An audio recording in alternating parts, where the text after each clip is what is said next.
Alors maintenant, on va voir une méthode très simple mais assez utile qui est replace avec les chaînes de caractères. Donc ça, on peut s'enlever le console log match, on sait ce que c'est maintenant. On va pouvoir loguer str, notre chaîne de caractères. Donc on travaille à partir d'une chaîne de caractères et on utilise la méthode replace dessus. Ça va prendre en premier argument un regex. Donc par exemple, ça va remplacer A et ça va le remplacer par quelque chose. Par exemple, ABC ou ZZZ comme ça. ZZZ, ok. Et donc, regardez, lorem ipsum dolor sit ZZZ met. Pourquoi? Parce que ici, le A a été remplacé par ZZZ. Voilà, tout simplement.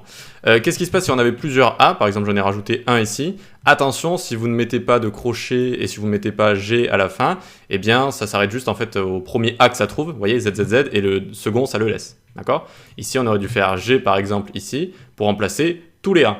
Voilà. Et quand on ne met pas de crochet, ça peut être bien juste si vous recherchez par exemple les A. Si vous recherchez les A, si vous recherchez les Z, ou si vous recherchez les ABC par exemple. Mais dès que vous voulez une sélection complète, eh bien il faut ouvrir les crochets comme ça et faire par exemple A à Z, c'est-à-dire toutes les lettres de A à Z en minuscules. Et donc là, vous voyez, Z, Z, Z, hop, ça remplace partout. Donc replace, qui est une méthode assez sympa, un regex, et on remplace toutes les occurrences qu'on a eues par le second argument qu'on passe à cette méthode. Allez, on passe à la suite.